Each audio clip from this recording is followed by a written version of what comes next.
જૂનાગઢમાં આવેલ સેવાભાવી સંસ્થા સત્યમ યુવક મંડળ દ્વારા બહેનો તેમજ માતાઓ માટે બિલ્ડિંગ બનાવવા માટે નંદગ્રામમાં આવેલ માતા ધામમાં મળેલ 500 વારની જમીનમાં જે કરવામાં આવેલ છે। ओम इष्ट देवताभ्यो ओम कुल देवताभ्यो ग्राम्य देवताभ्यो निर्णय गलभाभ्या के बुद्धि जे तीव्रता અને સમગ્ર આજે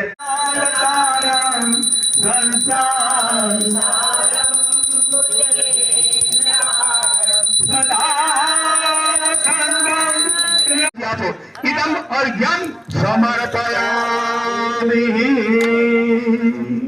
अर्घ्य सूर्यने આપે એ પ્રમાણે अर्घ्य આપી દો। આજ રોજ ગરવા ગિરનારની ગોદમાં જૂનાગઢ શહેરની અંદર ગાંધીગ્રામ વિસ્તારમાં શ્રી સત્યમ સેવા યુવક મંડળ દ્વારા આયોજિત 500 વાર ભૂમિપૂજન ને 3 માળનું બિલ્ડિંગ અંધ દિવ્યાંગ દીકરીઓ માટે અને માતાઓ માટે એનું ભૂમિપૂજન કરવામાં આવ્યું, સ્થાપના કરવામાં આવી છે। અને આખા ગુજરાતમાં ક્યાંય વૃદ્ધ માતાઓ માટેનું કોઈ છે નહીં, એ અહીંયા 30 રૂમ બનાવ્યા છે અને એ લોકોને અહીંયા રહી શકશે એવી સુવિધા શરૂ કરવામાં આવી રહી છે। આજરોજ ખાતમુહૂર્ત કરવામાં આવ્યું છે। એ પ્રસંગે જૂનાગઢની જનતાને જણાવવાનું કે મનસુખભાઈ વાજા પ્રમુખ છે અને એની સાથેના બધા કાર્યકરો અને આ ભૂમિદાતા જે ડાભી સાહેબ છે એને એમના પરિવારે આ ભૂમિનું દાન કર્યું છે, એઓને પણ હું ધન્યવાદ આપું છું। મનસુખભાઈ વાજાને ધન્યવાદ આપું છું। અહીં ઉપસ્થિત સર્વ મહાનુભાવો અને શહેરીજનોને અને સિનિયર સિટીઝનો જે પધાર્યા છે, બહેનો આવ્યા છે, એ સર્વને ખૂબ ખૂબ આભાર માનું છું।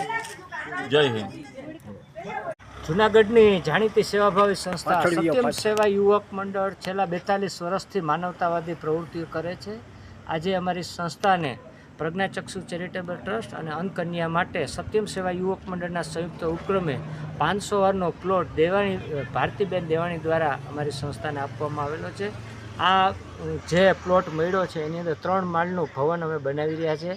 એમાં 50 અંધ દીકરીઓ રહી શકશે ને 20 થી 25 બહેનો એવા હશે કે જે અંધ માતાઓ, એનો આખા ગુજરાતમાં ક્યાંય અંધ માતાઓ માટેનો ક્યાંય આશ્રમ છે નહીં, ત્યારે અમે એ પણ અંધ માતાઓ માટે પણ આ અહીંયા ભવન બનાવીએ છીએ। આની અંદર ઘણા બધા દાતાઓએ અમને સહયોગ આપ્યો છે। હજી પણ જૂનાગઢની ધર્મપ્રેમી જનતાને પણ અમારી વિનંતી છે કે આપના તરફથી તન મન ધન સિમેન્ટ રેતી પથ્થર જે કાંઈ આપનાથી સહયોગ અપાય એવો અમારી સંસ્થાની મુલાકાત કરજો। અમારું શેદની ટાંકી પાસે અંધકન્યા છાત્રાલય આવેલી છે। અત્યારે ત્યાં 20 દીકરીઓ રહી છે, પણ બીજી જે અત્યારે 40 થી 50 દીકરીઓ આવવા માટે તૈયાર છે, એના માટે અમે આ ભવન બનાવી રહ્યા છીએ। ઓકે।